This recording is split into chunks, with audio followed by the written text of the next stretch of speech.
Ini semua gara-gara seorang apoteker asal Amerika yang dulu mencoba membuat sebuah obat untuk mengatasi ketergantungan terhadap morfin. Tapi yang terjadi malah membuat kita menjadi seperti ia adalah John Pemberton, seorang apoteker yang lahir pada 8 Juli 1831 di Georgia, Amerika Serikat. John Pemberton ini sangat tertarik dalam meneliti berbagai ramuan herbal untuk kesehatan. John Pemberton menjalani hari-harinya sebagai apoteker dengan sangat bahagia karena menjadi apoteker merupakan cita-citanya dulu saat masih kecil. Pada masa tersebut, perbudakan di Amerika merupakan suatu hal yang sangat normal, di mana orang kulit hitam akan melayani orang kulit putih. Hal ini terjadi terus-menerus dari generasi ke generasi, sampai pada akhirnya di tahun 1860, saat dimana Abraham Lincoln resmi menjadi Presiden Amerika Serikat yang ke-16. Dia dengan tegas menentang terjadinya perbudakan di Amerika. Hal ini menimbulkan perpecahan antara kelompok Union, yaitu kelompok yang menentang perbudakan, dengan kelompok Konfederasi, yaitu kelompok yang mendukung adanya perbudakan. Pada masa itu, John Pemberton menjadi bagian dari Angkatan Darat Kavaleri dari pasukan Konfederasi dengan pangkat Letnan Kolonel. Pertempuran demi pertempuran, John Pemberton jalani melawan kelompok Union. Hingga pada 16 April 1865, saat Pemberton ditugaskan untuk mempertahankan kota Columbus dari serangan kelompok Union. Pada saat terjadinya perang, ia mendapat luka akibat tebasan pedang dari kelompok Union tepat di bagian dada. Peristiwa tersebut kemudian lebih dikenal sebagai Battle of Columbus. Namun sebenarnya, fakta perang sudah berakhir pada 9 April 1865 saat pemimpin pasukan konfederasi saat itu yang bernama General Robert menyerah kepada General Ulysses, panglima tertinggi tentara Union di Appomattox Courthouse, Virginia, Amerika. Namun dikarenakan pada zaman dulu penyebaran informasi masih sangat lambat, tidak secanggih sekarang, jadi perang benar-benar berakhir setelah peristiwa Battle of Columbus. Selepas dari perang, John Pemberton menderita nyeri kronis akibat luka pada dada tersebut. John Pemberton awalnya menggunakan morfin untuk meredakan nyeri yang dia rasakan. Namun, morfin adalah obat penghilang nyeri yang sangat kuat berasal dari getah tanaman opium. Morfin bekerja dengan menekan saraf pusat yang menghambat sinyal nyeri ke otak. Penggunaan morfin dalam jangka panjang malah membuat Dr. John menjadi ketergantungan. Awalnya, John Pemberton mencampurkan anggur merah, daun koka, biji kola, dan beberapa ekstrak rempah seperti vanili, cengkeh, dan kayu manis. Racikan tonik pertamanya diberi nama French Wine Coca yang dibuatnya sekitar tahun 1885. Dia terinspirasi dari Vin Mariani, sebuah minuman tonik dengan bahan utama anggur merah yang dipadukan dengan ekstrak daun koka. Tonik ini dipercaya dapat meningkatkan mood dan vitalitas pada peminumnya. Pasca Perang Saudara, wilayah selatan menghadapi ketidakstabilan ekonomi dan sosial yang parah. Perkebunan dan bisnis hancur, pengangguran tinggi, serta trauma fisik dan psikologis bagi banyak veteran. Kondisi ini mendorong masyarakat mencari pelarian melalui konsumsi alkohol yang semakin meluas karena akses mudah dan murah. Peningkatan peredaran alkohol menimbulkan kekerasan rumah tangga, kriminalitas, dan penurunan produktivitas, sehingga dikhawatirkan memperburuk kondisi sosial ekonomi yang sudah rapuh.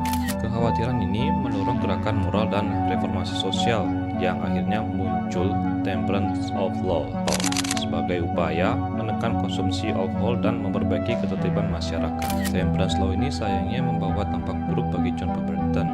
Ia tidak dapat lagi memproduksi dan memperjualbelikan French Wine Coca miliknya karena French Wine Coca menggunakan anggur merah sebagai bahan dasar pembuatannya, yang mana anggur merah sendiri memiliki kandungan kadar alkohol sekitar 12-15%.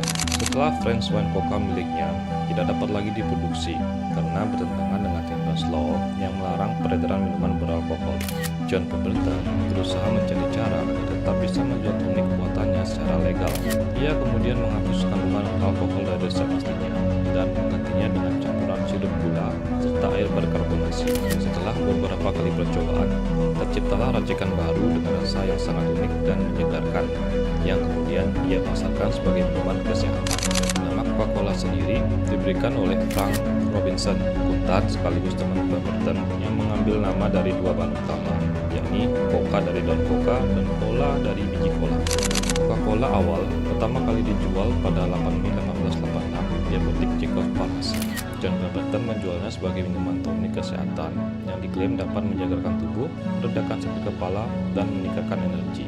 Saat pertama kali dipasarkan, Coca-Cola dijual seharga 5 sen per gelas dan disajikan langsung dari soda fountain atau mesin minuman berkarbonasi yang populer di apotek pada masa itu. Awalnya, penjualannya tidak terlalu ramai, namun racikan rasa yang unik dan penyajian yang menyegarkan membuat Coca-Cola perlahan mulai menarik perhatian masyarakat sekitar. Setelah berhasil menarik perhatian masyarakat sekitar dengan penjualan perdananya, minuman racikan John Pemberton mulai dikenal sebagai tonik penyegar yang lezat dan menyehatkan. Setiap hari, semakin banyak orang yang datang untuk mencicipi dan popularitas Coca-Cola pun perlahan mulai tumbuh. Namun di balik kesuksesan awal itu, Pemberton menghadapi kenyataan yang sangat pahit, di mana kesehatannya kian hari kian memburuk akibat luka perang dan ketergantungan morfin. Sementara biaya produksi Coca-Cola serta promosi terus meningkat, membuat keuangannya semakin tertekan. Dalam kondisi lemah dan kekurangan dana, Pemberton akhirnya terpaksa menjual sebagian saham Coca-Cola untuk menutupi kebutuhan hidup serta biaya pengobatannya. Ia tidak pernah menyangka bahwa langkah tersebut akan membuatnya kehilangan kendali atas minuman ciptaannya sendiri, yang kelak akan berkembang menjadi merek minuman paling terkenal di dunia. Dalam kondisi itu, sekitar tahun 1887, Pemberton mulai menjual saham dan hak kepemilikan Coca-Cola kepada beberapa pihak untuk mendapatkan uang tunai. Awalnya, ia menjual saham kepada beberapa investor lokal dengan harga kecil, yaitu sekitar 500 hingga 1.500 dolar AS per bagian. Jumlah yang pada masa itu cukup besar untuk menutupi biaya pengobatannya. Namun, dikarenakan kondisi kesehatannya terus menurun, ia menjual lebih banyak saham hingga kehilangan mayoritas kendali atas bisnisnya. Salah satu pembeli saham terbesar adalah Asa Candler, seorang pengusaha farmasi yang melihat potensi besar pada Coca-Cola. Candler perlahan membeli saham dari beberapa investor lain yang sebelumnya telah membeli dari Pemberton. Ia dikenal lihai dalam bisnis dan promosi, serta berhasil mengakuisisi hak penuh atas formula dan merek Coca-Cola yang mendapatkannya secara bertahap antara tahun 1888 hingga 1891 dengan total pengeluaran sekitar 2.300 dolar AS. Setelah Pemberton meninggal dunia pada Agustus 1888, Candler melanjutkan pengembangan produksi, perbaikan sistem distribusi, dan secara resmi mendirikan The Coca-Cola Company pada 1892. Di bawah kepemilikan Asa Candler, yang secara resmi mendirikan The Coca-Cola Company pada 1892. Minuman yang awalnya dijual di apotek kecil berubah menjadi perusahaan minuman raksasa di dunia. Candler menggunakan kecerdikan bisnisnya dan strategi pemasaran yang revolusioner untuk masanya. Ia memproduksi Coca-Cola dalam jumlah besar di pabrik modern, memperluas distribusi ke berbagai kota di Amerika, dan memperkenalkan konsep branding serta promosi agresif melalui kalender, spanduk, jam dinding, dan kupon gratis yang dibagikan ke masyarakat. Ia juga mengganti citra Coca-Cola dari obat tonik menjadi minuman penyegar yang bisa dinikmati semua kalangan, menjadikannya produk gaya hidup baru di era industrialisasi. Setelah itu, Candler menjaga rahasia formula asli dengan sangat ketat, menambahkan kesan eksklusif pada merek ini. Berkat strategi pemasaran yang inovatif dan visi bisnis jangka panjang, Coca-Cola tumbuh pesat pada awal abad ke-20. Setelah Asa Candler sukses besar mengembangkan Coca-Cola menjadi merek minuman paling populer di Amerika Serikat melalui strategi pemasaran agresif dan distribusi yang luas. Perusahaan itu menarik perhatian banyak pengusaha, termasuk Ernest Woodruff. Pada awal abad ke-20, di bawah kepemimpinan Candler, Coca-Cola telah berubah dari produk apotek lokal menjadi bisnis bernilai jutaan dolar dengan pabrik dan jaringan distribusi yang menjangkau seluruh negeri. Namun seiring berjalannya waktu, Candler mulai fokus pada kegiatan politik dan sosial. Sementara anak-anaknya yang mewarisi bisnis tersebut dianggap kurang berpengalaman dalam mengelola perusahaan sebesar itu. Melihat peluang besar ini, Ernest Woodruff bersama kelompok investornya menawarkan untuk membeli The Coca-Cola Company dari keluarga Candler pada tahun 1919 dengan harga sekitar 25 juta dolar. Nilai yang sangat besar pada masa itu.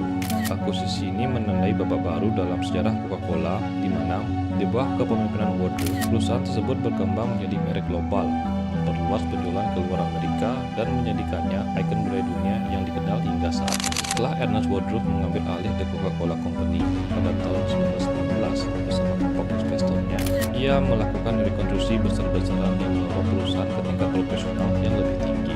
Woodruff memperkuat sistem keuangan, memperluas memperluas pasar ke luar negeri, dan menanamkan budaya manajemen modern yang membuat Coca-Cola semakin efisien dan menguntungkan.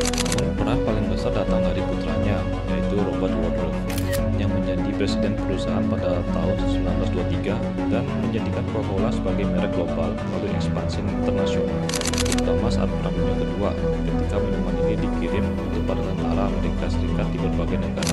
Woodruff berjanji bahwa setiap tentara Amerika dapat menikmati Coca-Cola dimanapun mereka berada dengan harga 5 sen. Kebijakan ini membuat Coca-Cola bukan hanya sebagai minuman, tetapi juga simbol semangat dan identitas Amerika, sehingga pabrik pembotolan dibangun di berbagai negara untuk mendukung pasokan bagi tentara, yang kemudian membuka jalan bagi ekspansi internasional besar-besaran setelah Perang Dunia berakhir. Dalam upaya menjaga cita rasa khas yang membuat Coca-Cola berbeda dari minuman lainnya, perusahaan menegaskan pentingnya kerahasiaan formula asli yang dikenal dengan nama kode merchandise 7X, sebuah istilah rahasia internal yang merujuk pada campuran minyak esensial dan bahan rahasia yang memberikan rasa khas pada Coca-Cola. Angka 7 dipilih karena dipercaya mewakili 7 bahan utama dalam campuran tersebut, sementara huruf X melambangkan unsur misterius dan eksklusif. Demi menjaga warisan dan rahasia berharga ini, Coca-Cola kemudian membangun penyimpanan super aman bernama The Coca-Cola Vault di World of Coca-Cola, Atlanta, tempat formula rahasia disimpan hingga kini sebagai simbol nilai sejarah, keaslian, dan identitas perusahaan yang telah bertahan lebih dari 1 abad.